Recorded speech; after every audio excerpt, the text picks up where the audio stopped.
Hello, welcome to another tonalist landscape oil painting demonstration. This is your painter in residence, M. Francis McCarthy, and the painting I'm bringing you today is called Morning Road.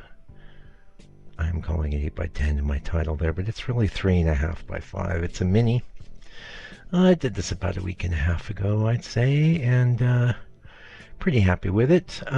If you're into minis, by the way, doing some, you can paint them on almost any little small thing. You could even paint them on a bit of mat board if you wanted. The thing is, though, make sure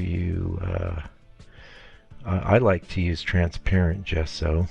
Um, in this case, I probably had some transparent gesso on the board, but what I'd done is, since the board was like, just wood colored, I rubbed some leftover paint on it. That's how I arrived at the mauve tone.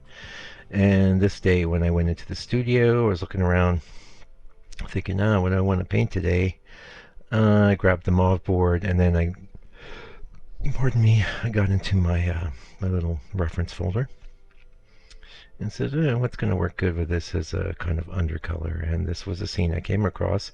Now, I have painted this scene before, successfully as a 5 by 5, and then less so as I think it was a 12 by 12. And interestingly, the one that was a 12 by 12 was one of the first times I ever painted on a burnt umber.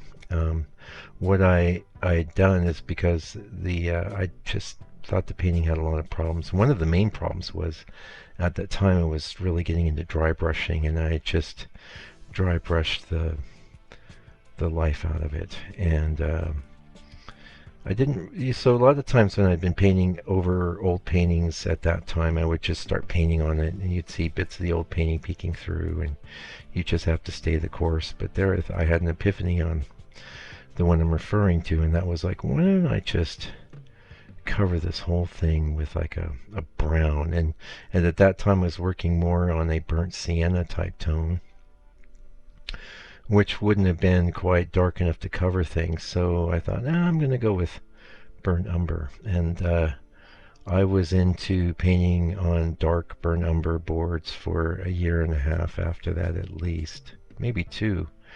That also led into working on texture boards and things like that. But and the texture boards grew out of really enjoying painting on top of old paintings, because there's a bit of an interesting texture there, which you can incorporate into your new work. And so my whole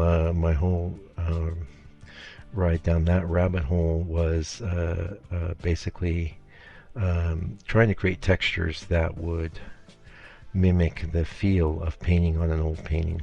So, which is a topic I've discussed a lot here, and I won't get into too much because clearly I'm painting on a very smooth board here. And the differences between painting on smooth and texture are pretty great. Most of the minis I'd done, last time I was doing minis, were on very small boards. And the texture would, really kind of, it was definitely more, the smaller the board, the more the texture is a factor in what you're painting. And, but these days I have done some recent textured work, but not that much. Mostly I'm just pretty content to work on the smooth. And what I'm doing in a lot of cases is creating a sort of apparent textural feel with the brush strokes.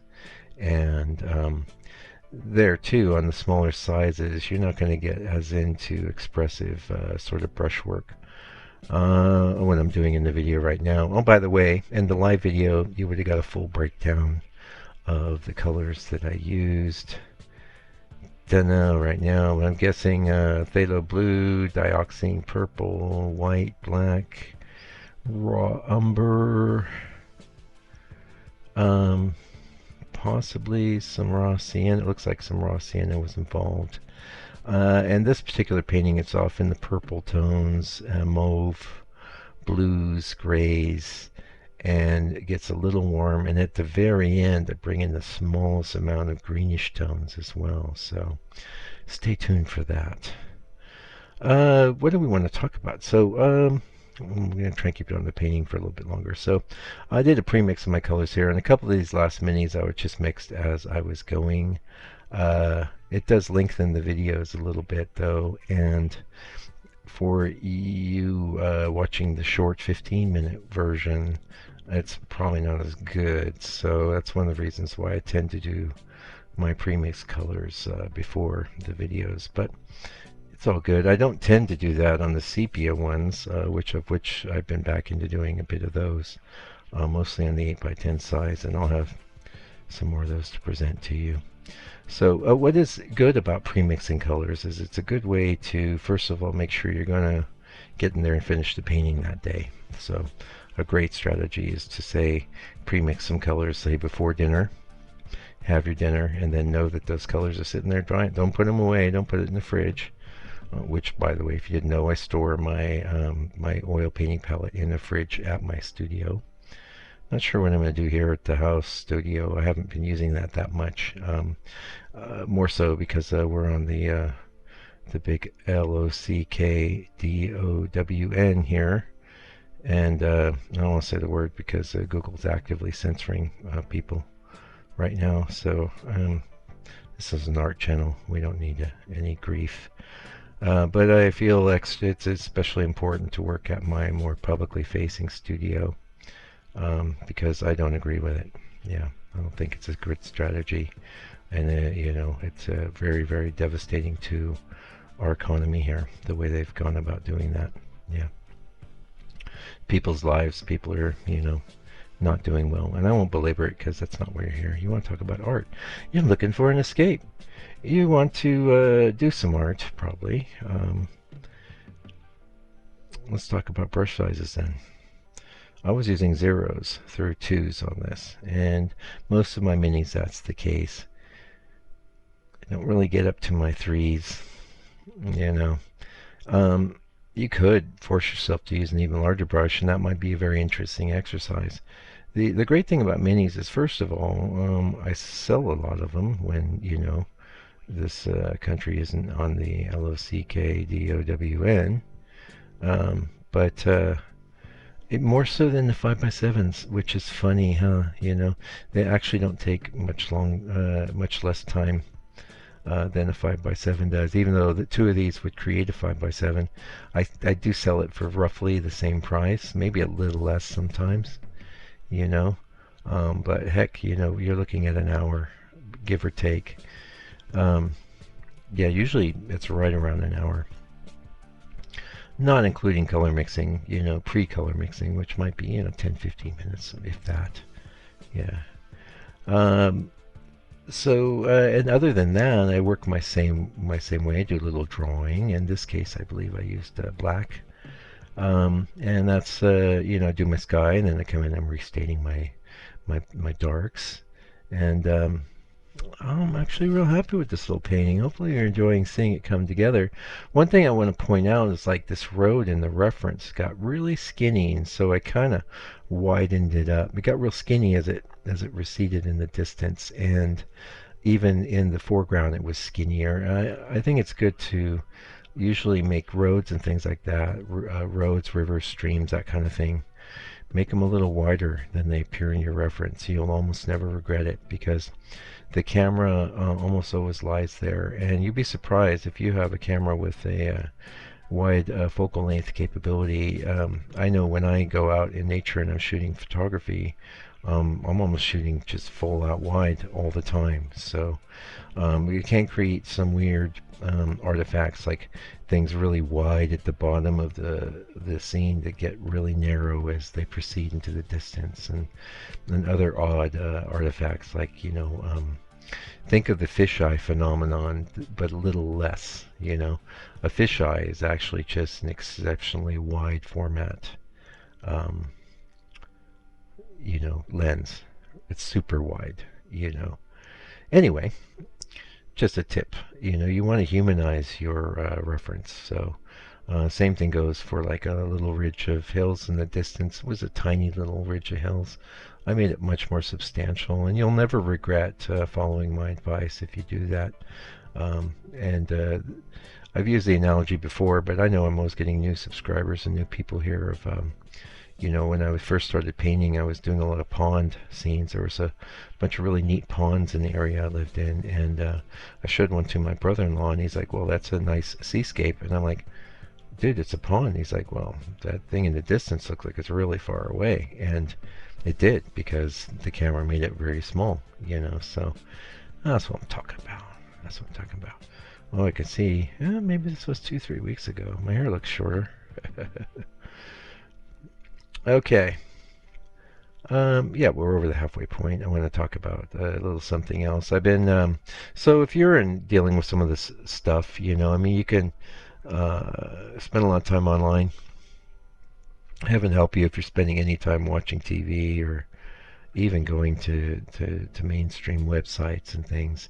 I don't think you're getting any truth there. You know, you're not asking me, so I won't belabor any of that. But one thing you can do to counteract that is go back to the classics, to actual literature, and that's one thing I've been doing is reading Les Miserables.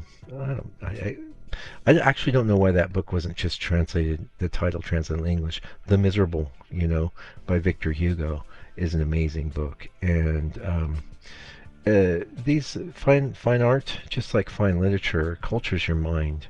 It teaches you how to be a better person. Okay, fine literature addresses, um, you know, deeply philosophical concepts, and often just in the guise of characters interacting, as opposed to trying to read some dense book of philosophy or whatever. You know, you just can kind of absorb it by seeing what people say in the book, you know, and how they act, and I think that's pretty cool. Anyway, there was something in this book by Victor Hugo that I thought was awesome. There's a character. I'm very early days in the book, rereading it, I should say.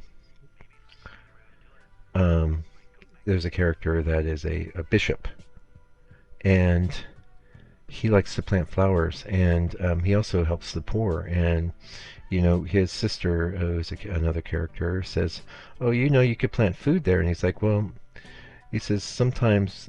He says, "Quite often, actually, the beautiful is as useful as the useful." And if you're a painter, I'm sure you can appreciate that remark, because so many times people feel like what we do as artists is not that important, and it's the first thing to be sacrificed, say, from the school budget or from this or that.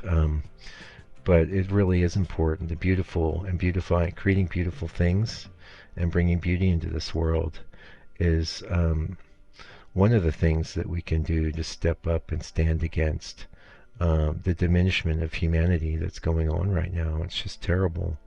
But bringing beauty into the world is well, first of all, it's its own reward, isn't it? You know, if you create something beautiful, you know you feel good about it. And when people perceive it, they feel good looking at it. It makes them feel good. And if they buy it and it's in their home, beautifying their home, that's another big win. It's a big plus, right? Plus for you because you've got some money to spend on art supplies and things, and plus for them because their home is more beautiful. So what a positive loop that can be, hey? And really a counter to so many of the awful things going on right now, I think. And this is one of the reasons why I'm still very invested in painting and very invested in this channel and sharing my work with you and ways to do it. Now, if you want to know a little more about, like, say, this painting, there's you know, this is a 15-minute video. It's been split up like 4 times. You can join the members area for like I think it's $5.99 a month, and watch a bunch of the live videos, which are real time, and me talking in the studio as I'm painting. Now, I won't lie, I won't say they're full-out instruction videos. They're not. It's just me recording my process, and actually what I'm showing you right now is the process by which I use my leftover paint from the painting, and I cover a bit of a prepped MDF that's been prepped with the transparent gesso, and you know, it's awesome. I have a really interesting color to use as underpainting for another painting. Isn't that great? You know, so check that live area out if you want a little more in-depth insight into how I put this painting together. Or I have to say, oh yeah, you know what? I turned the camera on because that little blue spot, it occurred to me as I was doing my cleanup that it was a bit of a sore spot. So I don't know if I fixed it up 100%, but it already looks better because it doesn't look like this big circle, blue circle in the sky. And I decided to turn the camera back on and share that. So, and of course, in the live video, you would get here. You got a quick explanation there. You know, it's real time, and I think that's very valuable. And hopefully, you'd enjoy it. And the thing is, too, you can tip in and tip out, right?